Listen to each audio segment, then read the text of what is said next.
Vous ne rêvez pas, vous êtes à Cotonou sur Océan FM. Prendre l'avance. Écoute Océan Radio. Bonjour à tous, bienvenue. C'est la mauvaise nouvelle de la semaine, une mauvaise nouvelle au plan économique. Standard & Poor's a modifié la perspective du Bénin de stable à négative.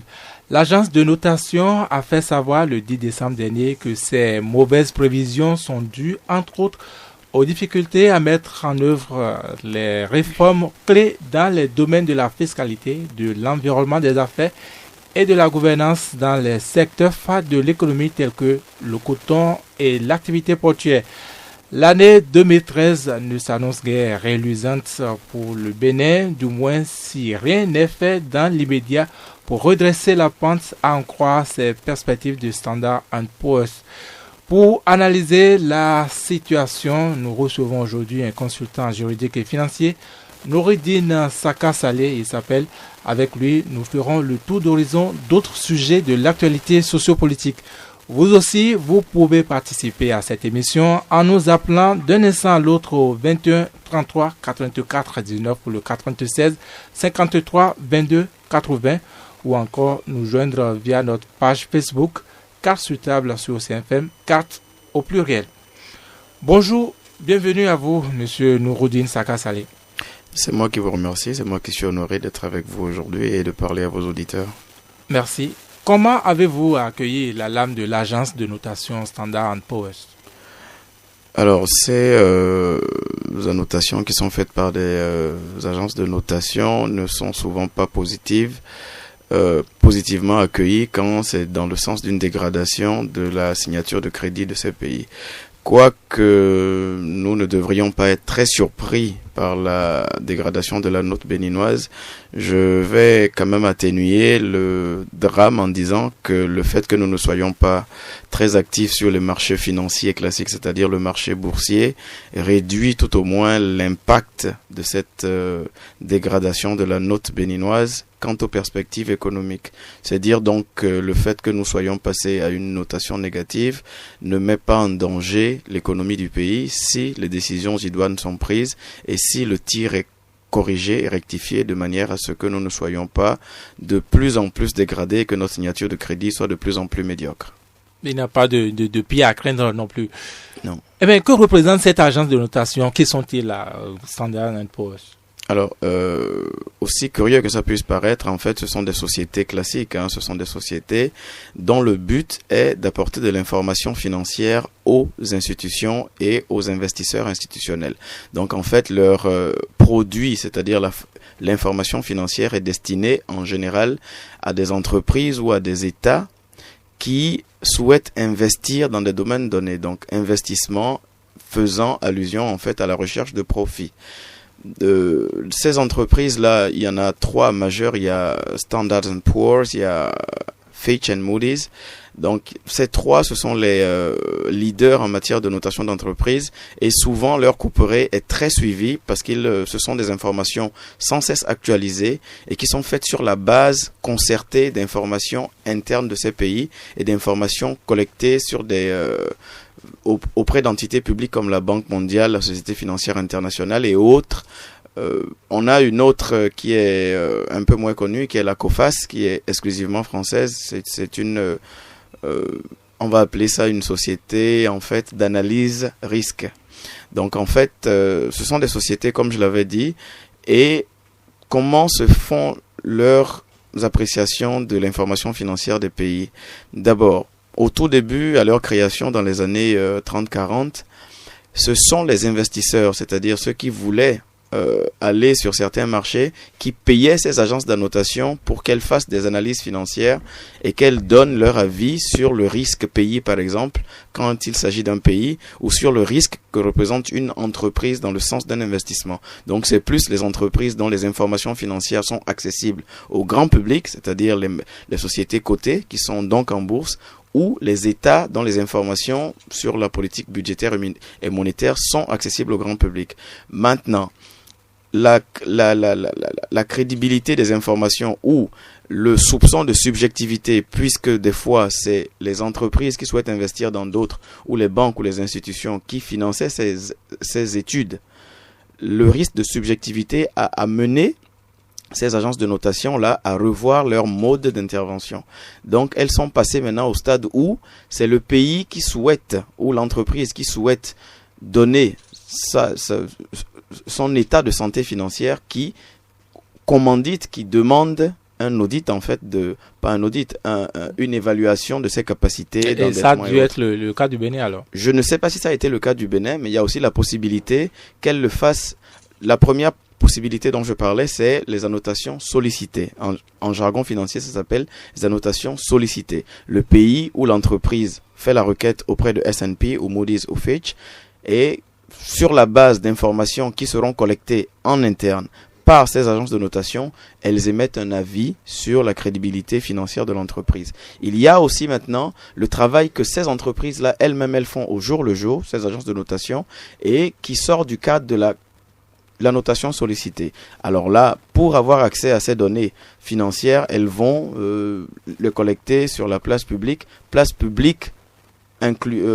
qui est en fait la plupart des informations crédibles qui viennent des institutions comme celle de Bretton Woods ou des sources souvent fiables dans le cadre de notre espace économique CEDEAO ou UEMOA. Les sources sont souvent la BCEAO, la commission de l'UEMOA ou le ministère des Finances de chaque État.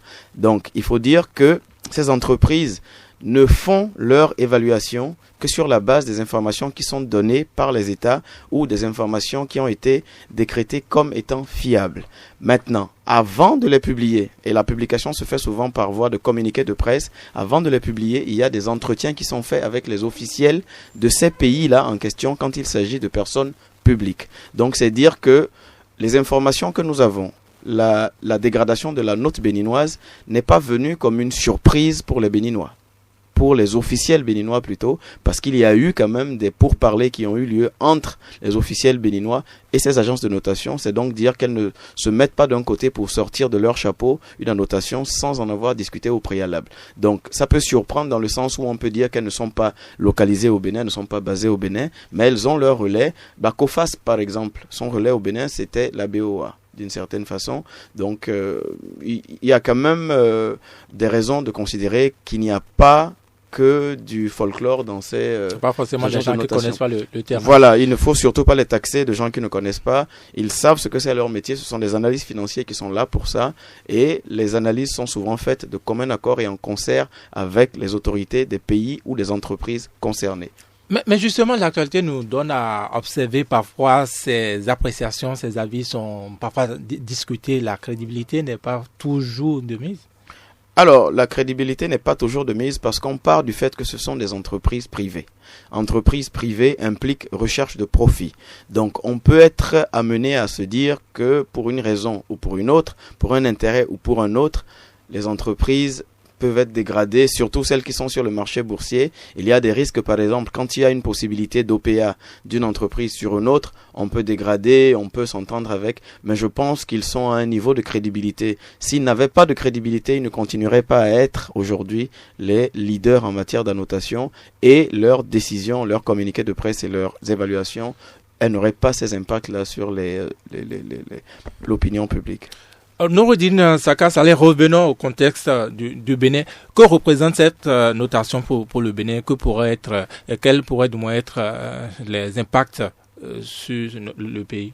Comme je le disais à l'entame de l'émission, je disais que notre exposition au marché financier classique, c'est-à-dire boursier, étant très réduit, ce qui a expliqué entre autres le fait que la crise de subprimes qui avait entraîné la fermeture de groupes entiers, de groupes bancaires entiers en Europe, aux États-Unis et qui avait durement touché l'économie américaine, l'économie européenne en général, notre exposition à ces marchés financiers étant très réduite, nous ne courons pas le risque en fait de nous voir vraiment inquiétés et menacés par une dégradation de la note béninoise. Une chose est certaine et claire, la signature de crédit du Bénin est atteinte. C'est-à-dire que notre capacité de nous endetter pas notre capacité de remboursement, notre capacité de nous endetter, la confiance que feront les investisseurs en premier au Bénin sera un peu ébranlée. Maintenant, ce n'est pas parce que je suis très endetté que je ne suis pas un bon payeur. Je peux aujourd'hui être très endetté, mais assurer régulièrement les mensualités ou les annuités que j'ai à payer auprès de mon créancier. Donc, c'est dire que la plupart des partenaires financiers du Bénin ne sont pas des entreprises boursières, ne sont pas des investisseurs institutionnels, c'est plutôt des partenaires bilatéraux, un État, la France, ou des partenaires institutionnels comme l'AFD, la BOAD, des banques sous-régionales. Donc, la signature de crédit du Bénin n'était pas très reluisante. On était au niveau B déjà. On était au niveau B pendant qu'il y a des entreprises européennes ou américaines qui sont annotées AAA. Comme un État, il y a des banques qui peuvent être annotées AAA, des entreprises qui peuvent être annotées AAA. Donc, ces banques-là, ces entreprises ont une signature de crédit fiable, valable et concrète. Dans le cas du Bénin, en fait, nous nous endettons souvent par bilatéralisme ou par multilatéralisme, où nous allons taper à la porte des institutions financières classiques de Bretton Woods, ou nous allons auprès des institutions comme l'AFD qui n'investissent pas dans notre pays. Ce ne sont pas des investissements qu'elles font dans notre pays, ce sont des financements. Investissement, ça veut dire en fait que c'est un partenaire financier qui recherche un profit. L'AFD, quand elle finance, par exemple, quand elle apporte une rallonge budgétaire dans le cadre d'un projet de construction de route, elle n'attend pas des intérêts à 30% ou 40%, comme c'est le cas dans certaines entreprises qui investissent dans des pays donnés. Donc, c'est dire en fait que, en dehors du fait que les prêteurs du Bénin seront un peu plus regardants, seront un peu plus pointilleux, nous ne courons pas le risque que notre pays ne puisse plus s'endetter. Parce que notre budget est complété à une très grande hauteur par les apports financiers internationaux. Nous avons pour le moment la chance, je dirais, que c'est plutôt auprès des États et des institutions de développement, comme la BOAD, la BIDC pour le cadre sous-régional, la BAD pour le cadre panafricain et des fonds koweïtiens, des fonds qatarites, des fonds dubaïotes. Et donc j'estime que l'exposition, la dégradation de la note béninoise ne nous met pas réellement en danger. Quoique l'environnement des affaires, le fait que la note soit dégradée, peut rendre un peu frileux certains investisseurs. Justement, est-ce que c'est de quoi capter, de quoi attirer les investisseurs étrangers au Bénin? Sans être de mauvaise langue ou de mauvais augure, je dirais que les années 2011-2012 n'ont pas été très fructueuses pour nous en termes d'investissement direct étranger, comparativement à des pays comme le Mali qui, bien qu'étant en crise, avait attiré beaucoup. Le Burkina, n'en parlons même plus, qui est aujourd'hui le champion pour tout ce qui est investissement direct étranger en Afrique de l'Ouest, et la Côte d'Ivoire qui est de plus en plus en train de ravir, comparé à titre d'exemple la manière dont, une fois que les institutions ont été rétablies après la crise ivoirienne, comparer un peu la manière dont il a eu une pluie, un orage même ou une averse d'investissement dans ce pays, tout a été normalisé, les dettes ont été annulées à certains endroits.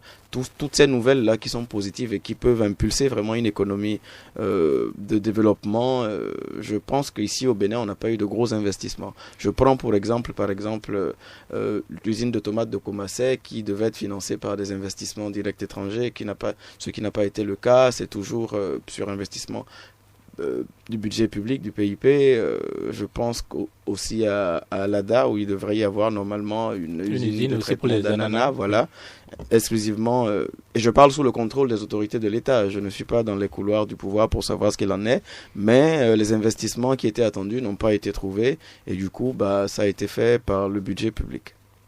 Et parlant des pays de la sous-région, quelle est la situation économique et financière? Que dit S&P? S&P, ces agences de notation, en fait, on entend parler de leurs annotations que lorsque c'est négatif. Quand il y a une certaine stabilité ou bien quand il y a une gradation, on en parle très peu. C'est souvent quand c'est dégradé. Il y a problème. Voilà, c'est quand il y a problème qu'on en parle. Donc, la situation économique et politique dans les pays de la sous-région n'a pas vraiment affecté. Peut-être dans un futur proche ou lointain, nous entendrons parler de la dégradation de la note du Mali, vu qu'il y a actuellement de véritables risques politiques et militaire, d'une intervention éventuellement, d'une éventuelle scission que nous ne souhaitons pas du pays entre le Nord et le Sud. Donc, on peut, sans le leur souhaiter, prévoir que ces agences de notation se basent sur ces critères-là pour peut-être revoir à la baisse ou confirmer la stabilité actuelle de ces pays en question. Est-ce une mauvaise situation comme celle du Bénin ou celle à venir, puisqu'il s'agit d'abord d'une provision? Est-ce que c'est de nature à mettre en difficulté tout l'espace UEMOA par exemple? Au risque de vous décevoir, l'espace économique UEMOA n'est pas aussi interdépendant que cela. C'est-à-dire que la notation du Bénin, la capacité d'endettement du Bénin, au cas où elle se verrait réduite, n'impacte pas du tout la Côte d'Ivoire parce que la capacité d'endettement du Bénin est destinée à des investissements en interne.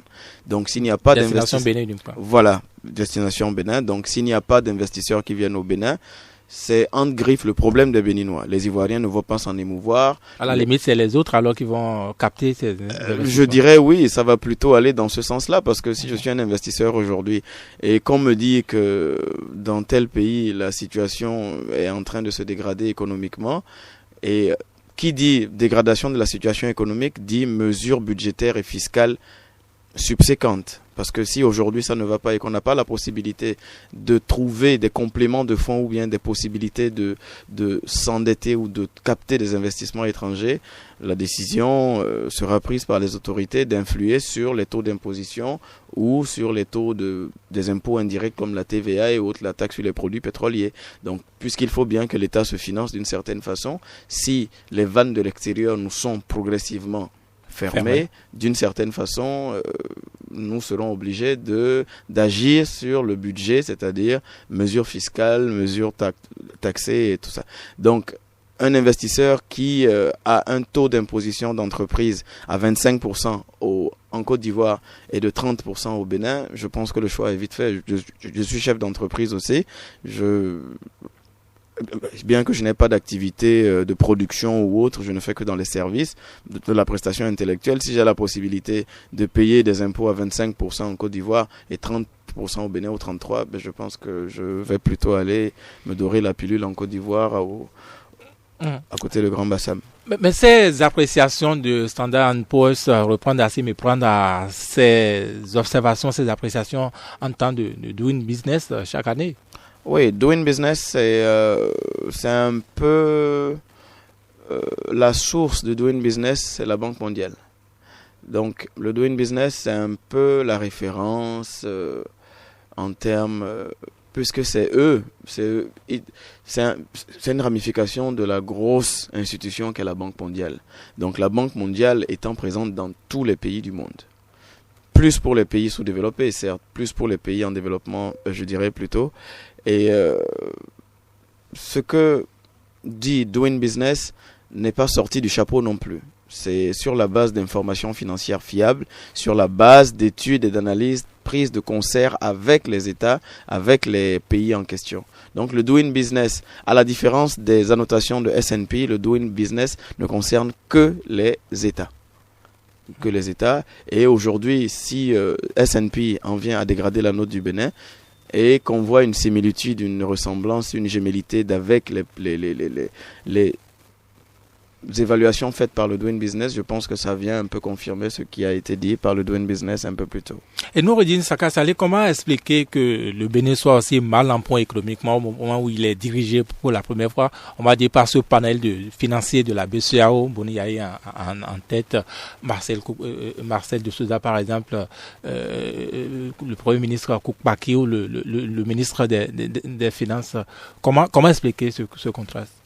Votre question est un peu vicieuse dans le sens où je ne pense pas qu'il faille personnaliser la crise avec les personnes qui sont... On parle des compétences, je ne personnalise pas, loin de moi. Non, loin de moi aussi l'accusation de personnaliser le débat pour vous. Je dirais qu'il ne faut pas caricaturer la situation économique du Bénin sur celle de ses dirigeants. Les compétences sont là, certes, mais il y a des contingences sociopolitiques et économiques qui peuvent amener à mettre de côté les compétences et aller sur un terrain beaucoup plus compromissoire. Donc, c'est déjà bien que nous ayons ces personnes-là à la tête du pays qui soient des personnes qui, en temps normal, devraient rassurer les investisseurs parce que étant du sérail et étant les personnes les mieux placées pour dialoguer avec ceux dont nous avons besoin pour aller vers l'avant. Mais bon, le hasard faisant peut-être mal les choses dans notre cas, il se fait que ce panel que vous venez de citer, le chef de l'État, le Premier ministre, tous ressortissants entre griffes, tous des produits de la BCEAO, se trouvent aujourd'hui un peu en difficulté par rapport aux prouesses entre griffes médiocre de l'économie béninoise, sachant que bon, c'est des banquiers monétaires, je dirais. La BCEAO, c'est un organisme monétaire et financier, ce n'est pas une banque de développement. Donc c'est des économistes que je dirais moins portés sur le développement, sans les accuser d'être incompétents dans ce sens. Je pense que la personne importe peu, mais quand même, comme vous le dites, c'est quand même assez curieux que nous soyons un peu en mauvaise posture. Qu'est-ce que de votre point de vue n'a pas été pris en compte? Si j'en crois ce qui a été dit dans l'évaluation qui a été faite par S&P, il y a beaucoup de facteurs qui entrent en compte. Le Bénin n'a que 2 secteurs économiques phares, le port autonome et le coton. Et récemment, ce sont ces 2 secteurs qui ont été très en difficulté. Donc, il n'y a pas de miracle, il n'y a pas relation de cause à effet. Si nos 2 principales sources d'enrichissement vont mal, il est normal que nous ayons aussi des difficultés à aller mieux dans le pays. Ajouter à cela le dialogue social qui est en perpétuel remous, ce ne sont pas des choses de nature à rassurer qui que ce soit qui veut investir pour la première fois dans notre pays. Les difficultés à mettre en œuvre les réformes dans certains secteurs, justement, les secteurs clés de la vie économique sont à la base de ces mauvaises prévisions selon Standard & Poor's. Elle cite, entre autres, la fiscalité, le coton ou les activités portuaires. Selon vous, est-ce qu'il est probable que le pays surmonte ces difficultés en 2013? C'est exactement ce que je disais tout à l'heure. Si ça va mal, si on n'a plus les possibilités de trouver de l'argent, si les investisseurs ne viennent pas, si les créanciers ne nous font plus confiance comme avant, c'est-à-dire qu'ils passent d'un taux, par exemple, d'intérêt de 5% à 5,8%, ça alourdit les charges financières de l'État. Donc, forcément, arrivé à un moment, si la situation ne change pas, s'il n'y a pas une reprise, et c'est en cela que je dis que les annotations de ces entreprises, de ces agences ne sont pas à flageller, elles ne sont pas à crucifier, c'est une invite de ces agences de notation à mieux nous comporter de manière économique, sociale et politique. Donc, si nous n'avons pas les possibilités de prêter de l'argent, puisque nous en avons besoin, il ne faut pas se voiler la face, nous n'avons pas ce qu'il nous faut. Nous n'avons pas de pétrole, nous n'avons que le coton, c'est-à-dire la sueur de mes oncles paysans, et le port autonome de Cotonou, c'est-à-dire la crédibilité et le sérieux de ces autorités portuaires. Si nous n'avons pas les possibilités de nous financer en intérieur, c'est-à-dire notre capacité d'autofinancement n'est pas grande, nous devons forcément aller chercher l'argent là où il est. Et ceux qui nous prêtent leur argent ne le font pas par bénévolat, ils le font par intérêt également. Intérêt plus ou moins grand selon qu'on s'adresse à des financiers comme la Banque mondiale ou des entreprises et des banques commerciales classiques. Donc, si nous n'avons pas ce qu'il faut, le Bénin sera bien obligé de prendre des mesures budgétaires dans le sens du gonflement des recettes intérieures. Et ça passe forcément par la fiscalité. Et qui dit fiscalité, comme vous l'avez vu en Europe, qui dit fiscalité contraignante, dit exil fiscal. Donc je ne souhaiterais pas que des entreprises soient obligées d'aller s'installer dans un pays limitrophe dans le sens de réduire, quoique ce n'est que normalité. Une entreprise va chercher le profit maximum et l'abaissement maximal de ses charges et impôts. Le contraste n'a pas échappé à l'agence de notation. Ces difficultés de mise en œuvre des réformes surviennent alors que le chef de l'État possède une majorité confortable à l'Assemblée nationale, c'est dit dans les appréciations. Comment vous l'expliquez? La majorité confortable n'a jamais été un frein aux décisions de l'exécutif. Souvenez-vous, au temps fort de la création des G et des G4, G13 et autres, ils avaient une majorité mais dominante à l'Assemblée, 50 ou 56 députés. Certains projets de loi étaient bloqués, mais ça n'a jamais empêché le chef de l'État de gouverner par ordonnance. Donc c'est dire en fait que l'action de l'exécutif n'a jamais été freinée. Même si elle a été inquiétée, entre-temps, elle n'a jamais été freinée. Donc aujourd'hui, c'est tout autant paradoxal que la majorité confortable dont dispose le chef de l'État ne lui permette pas d'accomplir au mieux ses réformes. Quoique, les réformes avaient commencé déjà. Le droit de grève aux douaniers a été retiré quand il y a eu la contestation par rapport au PVI. Les voix se sont élevées pour décrier la manière dont le contrat avait été signé. Je me souviens qu'il y avait eu une campagne ministérielle qui avait été menée, une campagne médiatique aussi qui avait été menée pour défendre le PVI, alors que des voix s'étaient élevées dont la mienne en particulier, pour décrier le caractère léonin du contrat, le caractère qui aurait pu être considéré comme léonin, c'est-à-dire qu'il y avait un déséquilibre entre les prestations des parties et les obligations et les bénéfices de chacune des parties.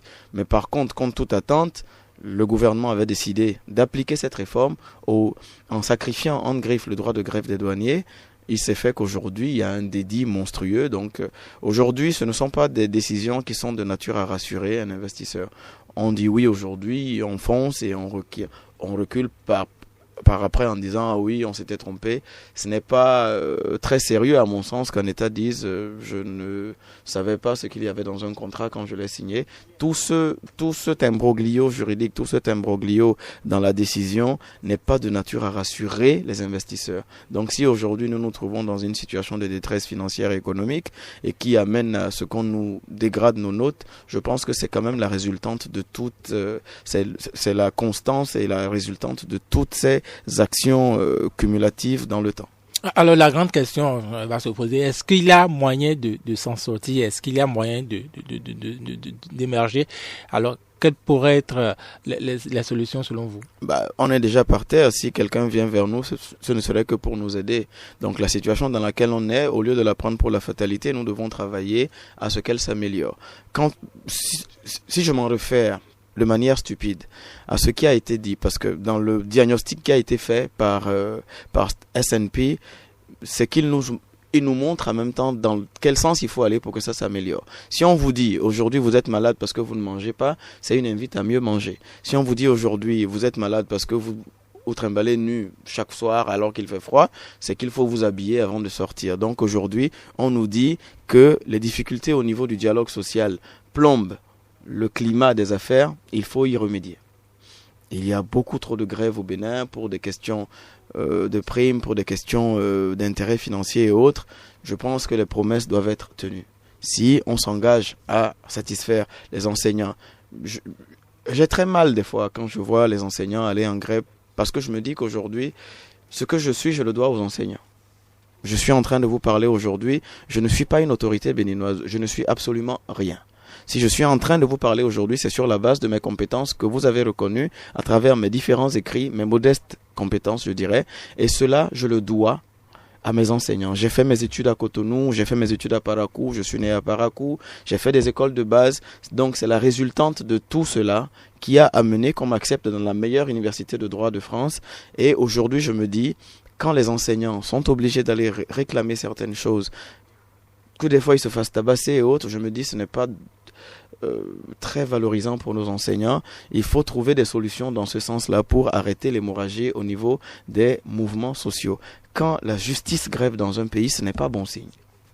Quand il y a des grèves de magistrats, ce n'est jamais bon signe. Parce que la justice, c'est ce qui devrait rassurer tout un chacun, y compris les investisseurs. Aujourd'hui, s'il y a un litige commercial, et que les tribunaux béninois sont compétents, et qu'il y a une grève de 3, 4, 5 jours, est-ce que vous pouvez imaginer ce que ça peut impliquer en perte d'opportunité pour un investisseur quand son dossier est pendant devant un tribunal? C'est-à-dire des frais d'avocat de plus en plus élevés, des frais d'arbitrage ou des frais de tout genre de plus en plus élevés.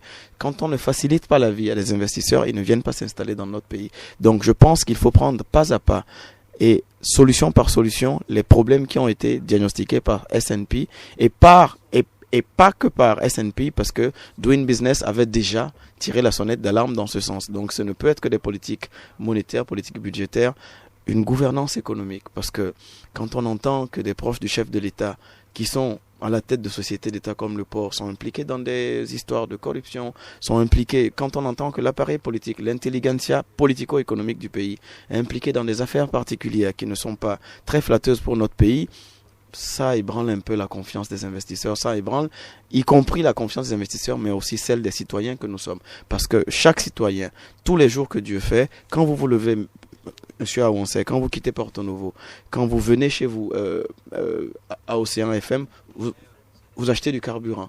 que vous soyez pauvre ou que vous soyez riche, vous contribuez à l'économie nationale par les taxes que vous payez sur les produits pétroliers. Quand vous payez votre électricité, vous payez la TVA. Donc que vous le veuillez ou pas, vous contribuez d'une certaine façon. Tout le monde contribue. Même celui qui achète la mangue au marché contribue à l'enrichissement de l'État, contribue à nourrir les caisses de l'État. Donc je pense qu'il faut rassurer d'abord la population, ramener la confiance, sortir de cette crise de confiance que nous avons à l'égard de nos politiques, dont le niveau de vie est très en contraste, malheureusement, avec le niveau de vie des populations, et agir beaucoup plus sur la cohésion sociale, la cohésion politique, parce que le politique détermine tout le reste. Ce sont les décisions politiques qui impliquent les conséquences économiques, sociales, culturelles et autres. Donc, si les politiques ne sont pas en mesure de prendre des décisions idoines comme il faut, si aujourd'hui ils prennent des décisions qui sont attentatoires aux finances de l'État,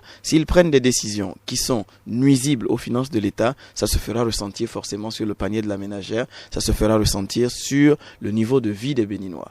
Si on avait la capacité de dire aux femmes qui prennent les microcrédits que les 30 000 ou 50 000 que nous vous donnons, ce n'est que la juste rétribution de la TVA que vous payez tous les jours quand vous achetez de l'huile, quand vous achetez du pain pour vos enfants, quand vous achetez du savon, vous payez sur 100 francs, vous payez 18 francs. Je pense que ça aiderait à grandir, ça aiderait l'opinion publique à mieux comprendre que nous sommes déjà ceux qui faisons l'économie, nous payons chaque jour ceux qui faisons notre politique, donc il y a une relation de confiance à installer plutôt que de les présenter comme un État sous assistance, une population sous assistance et qui doit attendre éventuellement des campagnes politiques ou autre chose pour que les finances descendent du haut et arrêtons-nous sur certains secteurs clés. Parlons du port par exemple. Vous étiez de ceux-là qui ont dénoncé ce contrat de PVI entre-temps. Aujourd'hui, on en est là où on en est.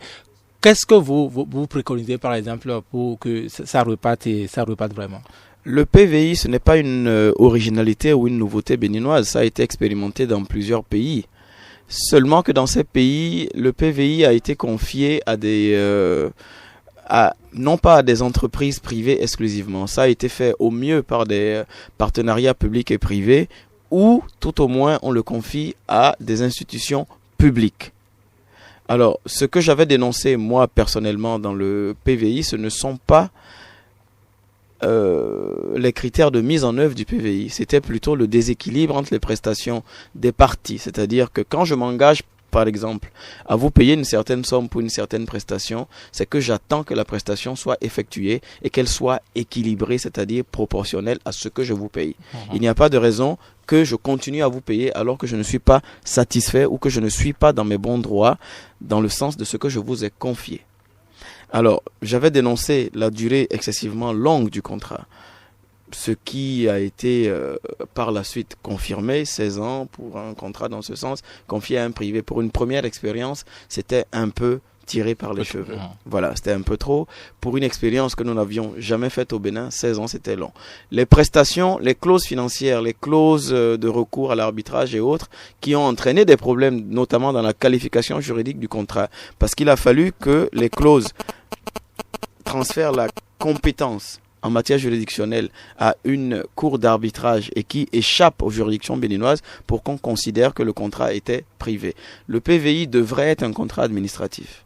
Mais le contrat administratif n'est pas administratif seulement par la présence d'une personne publique. Il y a des critères cumulatifs qu'il faut prendre en compte, notamment l'exécution de la prestation, la nature de la prestation qui sera exécutée, et ainsi de suite. Donc, il s'est fait que le contrat a été malheureusement considéré comme un contrat de droit privé parce que les conditions n'étaient pas réunies. La manière dont les clauses étaient rédigées faisait beaucoup plus penser à un contrat de droit privé, bien que la personne publique y était présente. C'est-à-dire que en matière de contrat administratif, il y a quelque chose qu'on appelle les prérogatives exorbitantes de droit public. C'est-à-dire que dans un contrat normal, il y a des clauses qu'on ne doit pas retrouver.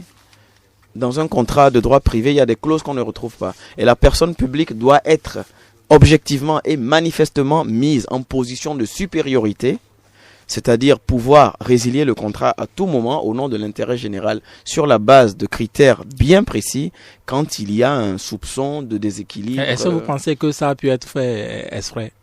Je ne me lancerai pas dans ces supputations. Je me dis quand même que mon pays a des ressources intellectuelles infinies. Vous allez dans n'importe quel pays au monde, dans n'importe quelle entreprise, quand on vous dit qu'il y a un Béninois, ou c'est le meilleur de son domaine, ou c'est le chef de service. Donc, je me refuse de croire que toute une administration, c'est-à-dire toute une administration, l'exécutif, les experts, la possibilité infinie qu'avait l'État de consulter les personnes qu'il fallait dans le cadre de la rédaction de ce contrat, que toute une administration ait pu se faire flouer par un privé. Je ne dirais pas qu'il y a eu complicité, mais je dirais tout au moins qu'il y a eu légèreté dans la négociation des clauses de ce contrat. Exprès ou pas, je laisse chacun juge à sa conscience. Parlons coton à présent, Nouroudine Saka Saleh. Le coton, malgré les belles perspectives qu'annonce le gouvernement, ne compte pas encore pour Standard & Poor's. Pourquoi selon vous? Mais le coton, il faut dire que nous sortons d'une longue agonie par rapport au coton. Les années vertes du coton sont un peu derrière nous malheureusement. C'est peut-être dû au découragement des paysans, c'est peut-être dû au fait que les sols ont été sollicités pendant très longtemps, ce qui est naturellement normal. La production, la qualité aussi a baissé, la qualité du coton. Et je pense pour moi que c'est la première des causes. La qualité du coton n'est plus celle qu'elle était il y a 10 ans, 15 ans, à l'époque glorieuse du coton. Aujourd'hui, je pense que S&P, tout comme moi, ne veut pas se baser sur les promesses politiques. S&P ne veut pas écouter les 450 000 tonnes de promesses, mais veut plutôt aller sur des faits concrets, sur des chiffres réels. Et ces chiffres réels, nous ne les aurons qu'une fois les récoltes effectuées et une fois les grenages faits. Les égrenages qui seront faits par des usines, aujourd'hui, qui étaient propriétés, qui sont toujours propriétés, même si, entre griffes, réquisitionnés par l'État, de l'homme d'affaires Patrice Talon, qui aujourd'hui est en disgrâce avec l'intelligentsia politique, notamment le premier d'entre eux. Et je pense que S&P, tout comme moi, ne veut pas se baser sur des promesses pour juger de l'évolution ou de la relance économique. C'est encore des agrégats dont on ne peut pas avoir totale maîtrise au stade actuel où nous sommes. Tout au moins, à la date à laquelle S&P a émis son annotation, rien n'est fait par rapport au coton en dehors des promesses. Donc, ce serait quand même très peu professionnel de se baser sur des promesses pour juger de la relance économique d'un pays. Et que préconise le fils de l'ancien ministre du Développement rural, Gani Saka Saleh, pour ne pas le nommer? Eh bien, que préconise-t-il spécialement pour ce secteur? Je sentais votre question arriver à grands sabots. Je suis fils de Gani Saka Saleh, feu Gani Saka Saleh, mais je suis aussi petit-fils de paysan. Je suis originaire de Gouagounou par mon père et de Tangueta par ma mère. Donc, dans ma famille, j'ai des bouviers, c'est-à-dire ma famille est réputée pour l'élevage. La famille Batonou par mon père est réputée pour l'agriculture. Donc, je ne suis pas du tout un féru des questions de cotonnières, même si j'ai baigné là-dedans pendant que mon papa était il a fait toute sa carrière dans ce domaine-là, donc j'entendais quand même, je laissais traîner quelques oreilles indiscrètes, j'écoutais quelques... Je crois que c'est Gani Saka Saleh qui a reçu la meilleure production de coton, les 400 000 tonnes qui reviennent. Je ne sais pas si c'est lui qui a reçu la meilleure quantité de coton, mais je me souviens quand même qu'à son départ du gouvernement, quand on allait à Gouagounou en voiture, tous les paysans s'arrêtaient, quand on s'arrêtait, ils le félicitaient pour la bonne qualité du coton et la quantité qui avait vraiment été, je pense que ça avait dépassé largement les 420 000 tonnes, mais à cette époque c'était dans la normalité des choses, on était habitué à des chiffres aussi élevés, donc il leur disait à titre d'anecdote que c'était son héritage qu'il leur laissait après son départ. Donc aujourd'hui je pense qu'il ne faut pas se faire trop d'illusions. La principale donne en matière de coton, c'est d'abord la qualité avant la quantité. Donc si la qualité du coton béninois, aujourd'hui nous sommes, je pense, les troisième ou quatrième. Après l'Égypte, le Burkina, le Mali, je pense que nous venons en troisième ou quatrième position. Je ne suis pas très féru des questions de coton. Donc si la qualité peut être améliorée, ce qui est un peu tiré par les cheveux, tant mieux pour nous. La quantité peut aider à combler le retard en matière de qualité. Donc si nous avons les 450 000 tonnes, ce que je souhaite, non pas aux politiques, mais à mes oncles et à mes tantes paysans et paysannes, parce que à Gogounou, je ne sais pas s'ils vivent d'autre chose que de coton. Donc à côté des cultures céréalières et vivrières qui sont pour la consommation interne en général, le coton constituait en fait la principale source de revenus. Maintenant, une autre chose pour apporter un peu plus de possibilités à ces paysans, le coton, une fois traité, il y a les fibres, les tiges de coton, il y a les déchets de coton qui peuvent être utilisés, qui peuvent être revendus à des entreprises qui sont dans la production énergétique par la biomasse. Donc ce serait une possibilité à envisager de faire intervenir ces sociétés-là pour apporter un peu plus de pouvoir d'achat aux paysans. À côté du coton qu'ils vendent, si on leur dit que vous pouvez vendre aussi les tiges de coton que vous brûlez en temps normal, ils ne seront que contents. Donc je souhaite cela à mes parents, à mes oncles auxquels je pense, ceux de Delazi, de Niki, de Gogounou, de Bembereke et autres. Ben, ce qui n'a pas également compté dans cette prévision, c'est le dernier forum économique d'il y a quelques semaines, vrai ou faux? C'est un peu comme je disais, les gens ne vont pas se nourrir de promesses. Les gens ne vont pas se nourrir de colloques. Il faut passer aux actes. Le chef de l'État avait fait la promesse de consacrer le prochain Conseil des ministres après les 28, 29, 30 octobre, je crois. Octobre, oui. C'était octobre. Le Forum économique avait fait la promesse publique de consacrer le prochain Conseil des ministres, donc le prochain mercredi, aux résolutions de ce forum. Aux résolutions et aux décisions de ce forum. Jusque-là, nous attendons. Ce n'est pas moi qui attends, je vis ma vie tranquillement. Ce sont les investisseurs qui attendent. Ce sont ceux qui sont au premier plan impactés par ces décisions-là en question qui attendent. Donc, on ne va pas se baser sur des promesses pour relancer une économie. Il faut des actes forts. Il y avait de gros problèmes d'entente entre les pouvoirs publics et les opérateurs économiques et privés. La table ronde a consacré en fait une apparence d'accalmie entre ces deux acteurs qui sont complémentaires, qui sont à mutualiser. Aujourd'hui, je pense que ce sont les décisions qui sont importantes. On peut s'asseoir aujourd'hui et dire, bon, allez, Virgile, dès qu'on finit là, on va aller s'asseoir et manger de la bonne viande de cabri, de l'igname pilé à outrance. Mais si à 13h, on est là à bavarder, mais notre ventre va nous réclamer. Mais vous nous aviez promis de nous abreuver avec de la viande de cabri et de tchoukoutou. On est encore assis là à attendre que vous nous satisfassiez. Donc, je pense qu'il faut aller aux actions et non se limiter à des exposés de bonnes intentions qui ne sont manifestement pas le plat de résistance de ceux qui nous observent. Parce que, comme vous le constatez, nous sommes très observés. Nous n'évoluons pas en vase clos, nous évoluons dans un contexte économique. Il y a des opérateurs économiques qui ont des intérêts ici et ils sont dans l'optique de sauvegarder leurs intérêts, ils sont dans l'optique de fructifier leur investissement et ils nous surveillent. Les États aussi nous surveillent, nos partenaires financiers et économiques bilatéraux, multilatéraux nous surveillent aussi et je pense qu'il est de bon ton que nous passions du stade des promesses politiques au stade des actions politiques et économiques pour le meilleur avenir de nos nations et de nos populations. Cette table ronde économique, je rappelle, c'était SDA sous le signe d'un nouveau partenariat public-privé. Et là-dessus, vous aviez déjà des réserves à l'époque. Oui, en tant que professionnel de la chose juridique et financière, j'ai pratiqué les partenariats publics et privés, tant du côté des demandeurs tant du côté des privés que du côté des personnes publiques. Donc, les PPP, c'est toujours un magnifique instrument de captation des fonds privés pour compléter l'action de l'État. Par exemple, ça permet en fait à un État qui n'a pas prévu de construire une route dans son budget, puisque c'est souvent annuel, c'est comme ça que ça se passe, de solliciter des entreprises privées qui ont la surface financière adéquate pour les aider contre rémunération.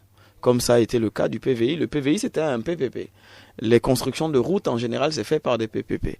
Donc, j'ai beaucoup pratiqué ces contrats, tant en cabinet d'avocats que du côté des banquiers. Et quand ces contrats sont apparus dans les années 2000 en Angleterre et en France, il y a même eu une ordonnance en 2004 pour consacrer, en fait, pour créer un cadre juridique, parce que vu que ce sont des contrats qui engagent seulement la personne publique et son co-contractant, la personne privée, il peut y avoir toutes sortes d'abus, il peut y avoir toutes sortes de collusions. Donc il fallait aménager le cadre juridique pour que ça soit fait au mieux des intérêts de l'État, parce que ce sont des contrats qui sont signés pour des périodes souvent longues, entre 15 et 30 ans des fois.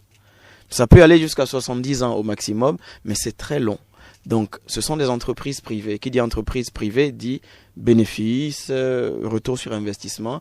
Elles ne sont pas là pour la philanthropie. Donc, elles ne vont pas signer un contrat pour les beaux yeux de l'État ou pour les beaux yeux. Donc, elles rentrent dans leurs fonds et en général, elles rentrent largement dans leurs fonds. Pour exemple, je vais vous donner le dernier PPP qui défraie un peu la chronique en France aujourd'hui. C'est celui sur la rénovation, sur la construction du nouveau palais de justice de Paris.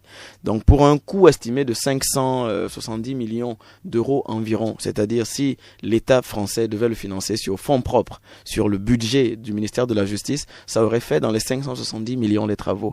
Le groupe Bouygues a été adjugé comme prestataire et au terme des 30 ans, ils en seraient arrivés à une facture de 2 milliards et quelques d'euros.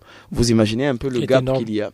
C'est exponentiel. On ne peut pas se souhaiter un gap comme ça dans le cadre d'un contrat. À la signature du contrat, on ne ressent pas la douleur. Mais ce sont les contributeurs économiques, vous et nous, qui payons la TVA, qui payons les impôts, qui allons le sentir. Donc c'est un engagement sur 30 ans pour des endettements que nous voulons éviter aujourd'hui. Donc c'est pour ça que j'avais tiré la sonnette d'alarme en disant attention aux PPP, ils ne sont pas aussi reluisants qu'on le dit s'ils ne sont pas encadrés comme il le faut. Nos pays sont souvent dans une situation contractuelle faible. Quand on prend en compte le PVI, on sent qu'il y a eu un déséquilibre entre les prestations du prestataire privé et les prestations de l'État. Donc, il faut éviter d'en arriver à des situations comme celle-là. Il faut éviter d'en arriver à des situations où c'est le prestataire privé qui impose ses conditions financières et contractuelles à l'État, parce que quand même un État a des ressources plus ou moins plus importantes qu'une entreprise privée. Même s'il y a des entreprises dans lesquelles, par exemple, j'ai travaillé, dont le bénéfice trimestriel est équivalent aux recettes annuelles de mon pays. Il y a des entreprises qui ont un chiffre d'affaires qui fait 50 fois le budget annuel du Bénin. Donc, je pense qu'il faut quand même encadrer les PPP si nous voulons aller dans ce sens-là. Si nous voulons aller dans ce sens, il faut les encadrer de manière, à ce que ce ne soit pas un gouffre financier pour nos enfants, parce que qui dit engagement sur 30 ans, dans 30 ans, j'aurai 63 ans. Ce sont mes enfants qui devront payer. Je ne veux pas léguer à mes enfants. Surtout, je ne veux pas que nos politiques lèguent à nos enfants et à leurs enfants des dettes colossales à terme. Un autre aspect vicieux des PPP, c'est que ce sont seulement des entreprises d'une certaine surface financière qui peuvent y accéder. Aujourd'hui, combien d'entreprises béninoises nous avons qui ont la capacité financière de financer sur fonds propres ou bien de s'endetter de manière à financer la construction d'une route, par exemple. Les routes ici, ce dont nous avons besoin, c'est des projets, c'est des infrastructures. Ce n'est pas des investissements dans les entreprises et autres. C'est plus des infrastructures, par exemple les routes, les hôpitaux. C'est des besoins de nécessité première. Donc, combien d'entreprises béninoises nous avons qui peuvent le faire sur fonds propres sans une avance de l'État ou sans une avance subséquente d'institutions financières? Il n'y en a pas beaucoup. Donc, le côté pervers, c'est que en matière d'emploi, comme nous sommes un pays qui a de sérieux problèmes au niveau de l'emploi, les jeunes en souffrent énormément. En matière d'emploi, les entreprises qui viendront pour construire les routes, si nous prenons par exemple le cas de celle du Soleil Levant, elles viendront avec leurs employés, elles viendront avec leur personnel. Donc, même si emploi est créé au Bénin, ce ne sera que de manière cyclique et temporaire, ce qui n'est pas rassurant dans le sens d'une précarité de l'emploi pour les jeunes béninois et autres. Donc, les PPP doivent s'inscrire, oui au PPP, mais dans un sens raisonnable et en privilégiant la main-d'œuvre béninoise, la force de production béninoise et les entreprises béninoises ou tout au plus sous-régionales. Nouroudine Saka Saleh, parlons à présent de tout autre sujet. Cette affaire qui ne quitte plus l'actualité, l'affaire de la tentative d'empoisonnement du chef de l'État. On en est aujourd'hui, à cette phase qui se déroule en France avec Olivier Bocco, j'allais dire, comme Patrice Talon, qui sont entendus par la justice française. Alors, la question est posée aux juristes. Qu'est-ce qu'il faut savoir de l'extradition de ces deux hommes-là? Est-ce qu'ils pourront être extradés effectivement au Bénin et comment? Votre question me remplit un peu d'émotion parce que D'abord, je souhaiterais, par des formations professionnelles, que nous parlions sous le sceau de la présomption. Donc, que nous disions plutôt présumé tentative d'empoisonnement, parce que jusque-là, ce n'est pas encore établi qu'il y a eu tentative d'empoisonnement. Nous avons pour le moment des ouï-dire, ce qu'on appelle des ouï-dire. Donc je souhaiterais, par pure déformation professionnelle, par pure prudence, que nous parlions sous le sceau de la présomption. Donc présumé. Cela est de mise également en journalisme. Voilà, exactement. Donc je souhaiterais que ça soit comme ça. Et je vous disais tout à l'heure que la question me remplit beaucoup d'émotions, dans le sens où, au décès de mon père, dont vous faisiez état tout à l'heure, il y avait eu un cafouillage sur la date de l'enterrement, parce que normalement, selon les rites musulmans, il aurait dû être enterré avant le lever du soleil, puisqu'il est musulman.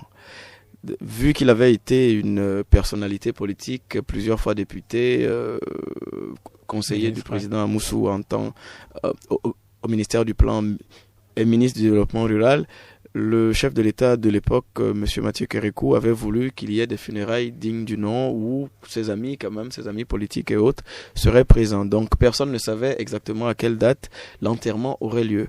Donc une fois que la date a été fixée, c'est moi-même, je me rappelle, j'étais encore à la BNP à Paris, c'est moi-même qui ai pris mon téléphone et qui ai appelé le président Yahi Boni, qui était alors président à la BOAD, en son temps, en 2005. C'était exactement en fin mai 2005. Mon papa est décédé le 22 mai et j'ai appelé le docteur Yahi Boni à Lomé pour lui dire voilà, c'est à telle date que ça doit se faire à Gouagounou et tout ça.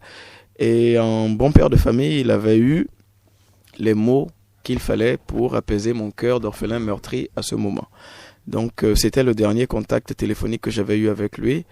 Et aujourd'hui, humainement, avant de parler de l'aspect juridique, humainement, je ne peux que souhaiter à cette personne-là la vie la plus longue. Je ne peux que souhaiter à cette personne la vie la plus longue, et surtout, je ne peux pas souhaiter à ses enfants de se retrouver dans la situation brutale d'orphelin comme je l'ai été en 2005. Et je ne peux que lui souhaiter la vie la plus longue, bien que je ne sois pas du tout en phase avec la gouvernance économique et politique sous son règne depuis 2006. Il y a l'homme et il y a l'homme politique. Donc, je ne peux que lui souhaiter d'être présent avec nous le plus longtemps possible pour qu'il se rende compte et comptable des impacts de sa décision, de sa gestion pendant les 10 années constitutionnelles qu'il aura à faire à la tête du pays. Je ne peux que lui souhaiter d'être le plus en bonne santé possible pour, tout comme le Bénin a été gâté par la longévité de ses anciens chefs d'État, nous avons aujourd'hui le président Zinsou qui est encore avec nous, nous avons le président Soglo qui est encore avec nous, nous avons le général Mathieu Kérékou qui est avec nous. Je ne peux que lui souhaiter d'être là le plus longtemps possible pour nous accompagner et qu'il voit aussi la manière dont le pays a suivi ses décisions et l'impact des décisions de sa gestion sur le peuple. Le côté émotionnel étant mis de côté. Revenons maintenant à l'aspect juridique de la question de la présumée. Voilà. En fait, les politiques de coopération et d'entraide judiciaire en cas d'extradition demandée, c'est-à-dire quand il y a un mandat d'arrêt international qui a été émis, une fois que les services de police ou les services de justice du pays où se trouve la personne recherchée, le présumé accusé ou le présumé, je ne sais pas comment il faut l'appeler dans ce cas-là, la personne... La mise en cause. La mise en cause, voilà, je vous remercie. Une fois que la personne est contrainte par corps, c'est-à-dire qu'elle n'est plus libre de ses mouvements, la procédure d'extradition répond à plusieurs critères. Il faut que le pays qui demande l'extradition rassure le pays qui a la garde de la personne en question que les droits de la personne seront assurés au sein de ce pays.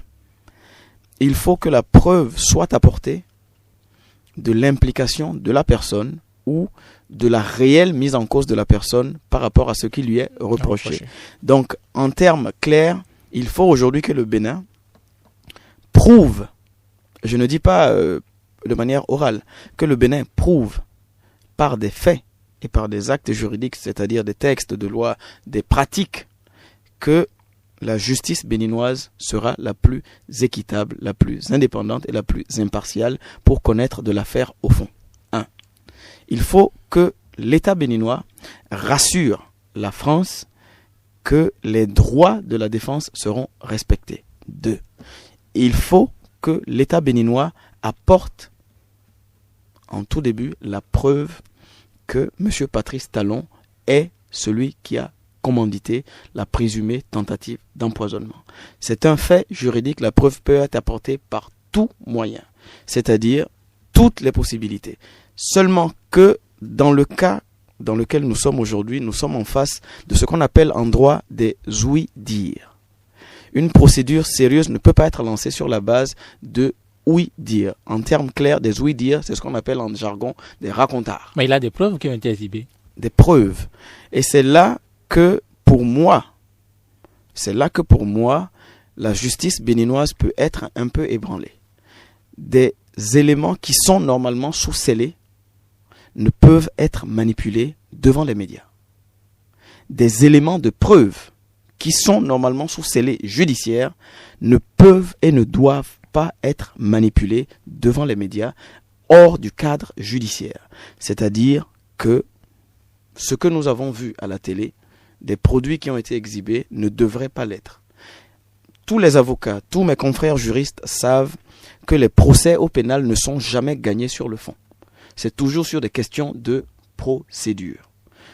Ce que nous avons vu, la manipulation de pièces à conviction, qui sont normalement sous-scellées, suffisent amplement à mettre à nul la procédure judiciaire qui sera entamée. Et cela suffirait donc pour que la justice française en tienne compte pour s'opposer à l'extradition, par exemple, de ces deux personnes? Si moi, aujourd'hui, on me dit extrader M. Talon et que je suis juge français, là-bas, il y a un juge qu'on appelle le juge de la détention et des libertés.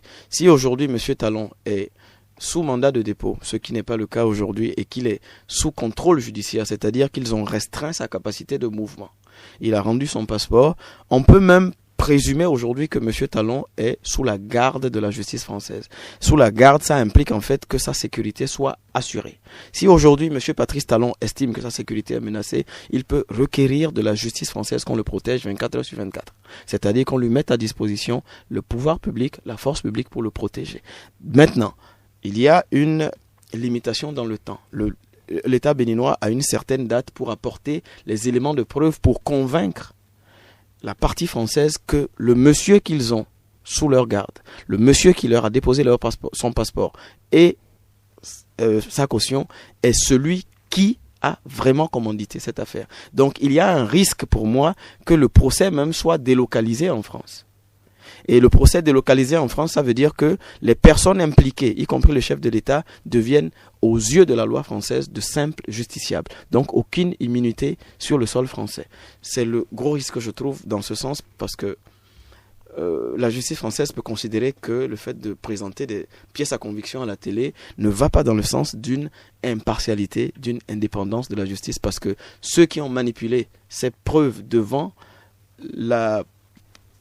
l'opinion publique sont nommés par le pouvoir exécutif. Il s'agit du commissaire central de Cotonou et en présence du procureur, je pense, le procureur de la République. Voilà. Donc ce sont des fonctionnaires de l'État, ce qui peut déjà impliquer une certaine subordination, un lien de subordination. Donc on peut remettre en cause en fait l'impartialité et l'indépendance de ces personnes. Donc ce sont des éléments qui seront sûrement pris en compte par la justice française pour juger de l'équitabilité et de l'indépendance et de l'impartialité de la justice béninoise avant que ne soient apportées les preuves de la culpabilité de M. Patrice Talon et de M. Olivier Bocco. Très rapidement, un mot de la LEPI qui patine visiblement à l'Assemblée nationale actuellement.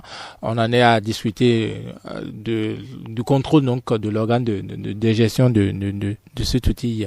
Qu'est-ce que vous en pensez, vous? Je pense qu'on n'est jamais sorti de cette histoire de contrôle. Pendant qu'on était en train de constituer la LEPI, on parlait déjà du contrôle de l'organe. Il y a eu plusieurs superviseurs qui se sont succédés. C'était d'abord l'honorable Epiphane Kenom, ensuite l'honorable Arif Bako. J'ai l'impression de mon modeste regard de citoyen qui s'est prononcé sur les questions de la LEPI par 2 fois, parce que j'ai écrit là-dessus en tant que président de la commission des affaires publiques de Cap Jeune, dont vous aviez reçu mon partenaire Lionel Penou-Chobli la dernière fois. Nous avons écrit là-dessus plusieurs fois et je me dis qu'on n'est toujours pas sorti de ce cinéma de contrôle de l'organe de gestion. Et il a des voix qui s'élèvent même pour demander un organe plutôt neutre, c'est-à-dire dirigé par des techniciens carrément du domaine. Pour moi, la question du contrôle de l'organe est secondaire. Pour moi, la question est très secondaire. Je suis plus choqué par la manière dont les opérations ont été menées que par qui commande la CPS, par qui dirige. Pour moi, par exemple, j'aurais été plus à l'aise et plus confiant en une LEPI où on me dit, bon, de janvier à juin 2011, les habitants de la commune d'Avrancourt sont invités à la mairie pour s'inscrire. Plutôt qu'on me dise, les habitants de la commune d'Avrancourt doivent rester chez eux pour que les agents recenseurs viennent le faire. Je préfère une procédure de portabilité des citoyens vers les autorités pour aller se faire enregistrer, comme ça a été le cas pour les Béninois de l'étranger. Ça aurait pu éviter beaucoup de problèmes. Ça aurait pu éviter le subjectivisme, ça aurait pu éviter les soupçons, parce que nous nous connaissons tous au Bénin. Nous nous connaissons tous. Rien ni personne n'est parfait. Si on mettait la responsabilité de la portabilité des informations des citoyens vers les instances de recensement et d'enregistrement, je pense que tout le monde aurait été beaucoup plus confiant par rapport à cette LEPI. Les questions de qui contrôle la LEPI, quels sont les perdièmes, je pense que ce sont des questions de ventre, de politique et de subjectivisme qui ne nous amèneront nulle part. La LEPI, nous en avons besoin. Aujourd'hui, nous sommes dans une situation qui doit interpeller tout le monde. Le 13 mars 2011, nous sommes allés aux élections alors que 2 jours plus tôt, la LEPI était encore contestée. J'avais vu à la télé, il y avait des gens qui manifestaient avec des branchages et qui contestaient la fiabilité de la liste électorale. Pourtant, nous sommes allés aux élections avec celle-là, à une double élection, les 2 élections les plus importantes de notre système politique, la présidentielle et les législatives. Qu'est-ce qui fait qu'aujourd'hui, 2 ans après, la LEPI qui avait été considérée comme fiable pour les 2 élections les plus importantes nous empêche d'aller à une élection communale? Il faut se poser la question, pourquoi elle était fiable il y a 2 ans et elle ne l'est plus aujourd'hui? Alors que normalement, rien n'y a été fait. Quelle est la magie qui a entraîné la non-fiabilité et la non-prise en compte de cette liste électorale-là et qui amène aujourd'hui à ce qu'on remette en cause les organes de gestion de la LEPI? Moi, excusez-moi, je suis outré parce que j'estime que c'est un cinéma qui est organisé. Je préfère que le processus de la LEPI soit revu plutôt qu'on se perde en conjecture sur qui contrôle, qui ne va pas contrôler. Pour moi, c'est secondaire. Eh bien, nous allons dire un mot de la présidentielle de 2016 à présent, même si c'est bien loin encore. Je ne saurais recevoir le fils de Gorgounou ici sur ce plateau sans poser cette question pernicieuse qui revient à chaque fois, à chaque élection communale. Vous voulez rectifier quelque chose? Et de Tangueta. Vous y tenez. Un clin d'œil à ma maman. Voilà. Et donc, cette question pernicieuse d'alternance du pouvoir entre le Nord et le Sud, quel est votre avis sur la question? Je trouve encore que là, c'est une question politique qui, si on y prend garde, sera un peu néfaste pour nous. C'est-à-dire alternance nord-sud, ce n'est que des vues de l'esprit. Ce n'est que des vues de l'esprit. C'est vrai que nous sommes dans une sociologie électorale où souvent le vote ethnique est très important. Mais est-ce que c'est forcément un fils du Nord qui peut mieux gérer le pays qu'un fils du Sud? Pourquoi même faire la différence entre fils du Nord, fils du Sud? Je suis assis avec vous ici, je ne vous parle pas en tant que Kaïkaï ou en tant que Tomenou, je vous parle en tant que Dine. Je vous parle en tant que Saka Saleh Nouroudine. Est-ce que c'est parce que je suis né à Barakou? J'ai fait mes études à Cotonou. J'ai fini mon BTS. Je suis sorti du Bénin. Je suis allé à l'étranger. J'ai subi ce que c'est que être étranger dans un pays. Je suis tombé dans la faculté de droit la plus raciste. Mes profs étaient du Front National. Mais pourtant, je suis revenu aujourd'hui dans mon pays, je m'installe bientôt ici durablement. Pourquoi se perdre dans des conjectures nord, sud, ouest? Pourquoi on ne dit pas ouest, est, sud, centre? Mais on est fatigué de tous ces trucs-là. On est fatigué, ça ne nous avance nulle part, ça ne nous amène rien de positif. Eh bien, nous allons sur ces mots prendre donc les auditeurs qui sont déjà au bout du fil. Le 21 33 84 19 ou le 96 53 22 80 pour nous joindre. Je reprends le 21 33 84 19 ou le 96 53 22 80 pour nous joindre, ou plutôt par Facebook, la page Facebook donc de l'émission Casse-Table sur OCFM 4 au pluriel. Nous avons le tout premier auditeur en ligne. Auditeur, bonjour. Allô. Allô, vous êtes en direct, votre nom s'il vous plaît. Bonjour, monsieur Vigile. Bonjour. Idrissou Liamidi Koumayan. Allez-y, monsieur Koumayan. Oui, bon, salam alaikum, monsieur Nourouddin. Alaikum salam. Moi, j'ai quelques questions pour vous. La première, comme vous êtes juriste, je dis, est-ce qu'il est normal de juger un citoyen incarcéré dans une maison pénitentiaire et il est condamné après ou bien jugé pour une autre affaire alors qu'il était en prison? Ma seconde question, être exonéré d'impôts, vous ne voyez pas que ça peut empêcher le décollage du Bénin? Est-ce que l'exemption de nos dettes vis-à-vis de nos partenaires n'exclut pas la confiance? Le chômage gagne le Bénin. Pourquoi le gouvernement ne peut pas demander de gros investissements pour développer le Bénin comme la Côte d'Ivoire? Les tracasseries bancaires, qu'en dites-vous? Créditer un compte au Bénin est dangereux, qu'en pensez-vous? L'argent mis à la disposition de M. Tantan, sans garantie fiable, la récupération se fera comment? Pour finir, Saleh a acheté sa maison à crédit. Les difficultés qu'on ne doit pas rencontrer, et s'il y a contentieux, comment peut-on gérer cette crise? Je vous remercie. À dimanche prochain. Merci à vous. Le deuxième auditeur en ligne, bonjour. Votre nom, s'il vous plaît. Auditeur en ligne, bonjour. Votre nom. Allô? Oui, vous êtes en direct. Oui, on m'appelle Abou-Diamant Jules. Je salue votre invité et qui me permettent quand même de le remercier d'avoir aidé les Béninois parce que dans cette affaire de Patrice Talon, quelque part, on a décidé d'aveugler notre peuple. Et à ce titre, je voudrais lui poser une question pour ma propre gouverne. Le juge en charge de ce dossier s'est déplacé pour aller questionner le chef de l'État à la présidence de la République.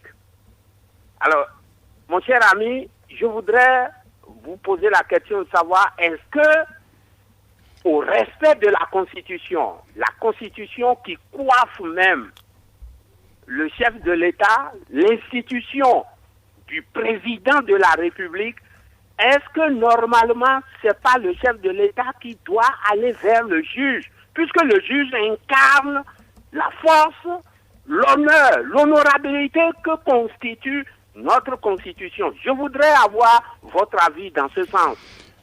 Autre question, monsieur. Oui. Je peux aller? Oui, allez-y rapidement. Bon. Est-ce qu'on peut, toujours dans le même ordre d'idées, est-ce qu'on peut prendre en considération la conférence de presse donnée par un commissaire de police et le procureur de la République pour dire que voilà toute une vérité à chose? Bon, au Bénin, mon cher ami, dites-moi, au Bénin, les juges ne font pas de conférence de presse. Ils n'en font pas.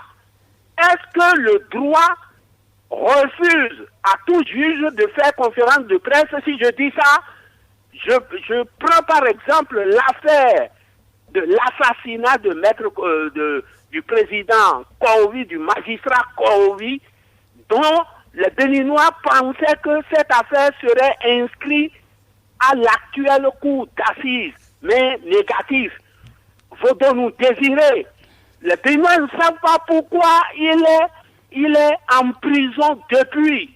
Et on n'en dit rien. Nous voulons quand même, par conférence de presse, qu'on vienne éclairer ce peuple. Le peuple en a besoin. Merci à vous, M. Amoudiema. Le troisième intervenant présent, vous êtes en direct, votre nom. Oui, merci. Bonjour. On m'appelle Hubert Toimbo. Hubert Toimbo, allez-y. Oui, je salue la table. Je voudrais demander à l'invité, est-ce que le Bénin a-t-il besoin aujourd'hui de politiciens ou d'économistes ou encore de banquiers à sa tête? Est-ce qu'un spécialiste de développement ne serait pas mieux un spécialiste d'investissement? Et que dites-vous des banques que nous avons au Bénin? Il n'y a pas de banques d'investissement ni de banques de développement, il n'y a que des banques commerciales. Et concernant les banques, je voudrais parler de la banque publique, à savoir du Trésor. Que dites-vous de sa médiocrité? Parce que, après tout, c'est une banque, le Trésor. Et pour finir, le 21 décembre, fin du monde ou alignement planétaire. On ne parle pas d'alignement planétaire. Si c'est alignement planétaire, quelles conséquences pour notre planète Terre? Merci.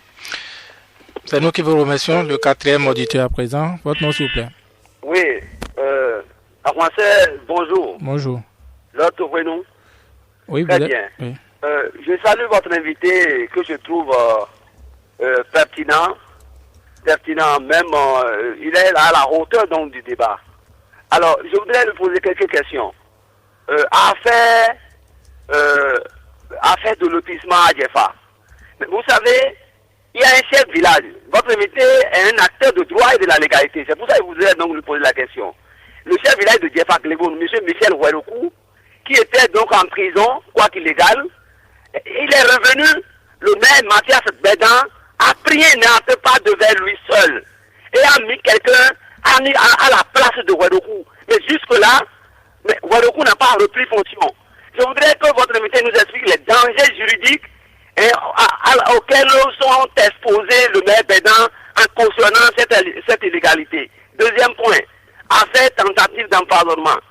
Monsieur l'invité, qu'est-ce que vous pensez de la sortie entre griffes hasardeuse de Maître Adrien Humbedi qui va assister un chef d'État pendant que l'affaire est encore en instruction? Qu'est-ce que vous pensez de l'acte de Humbedi?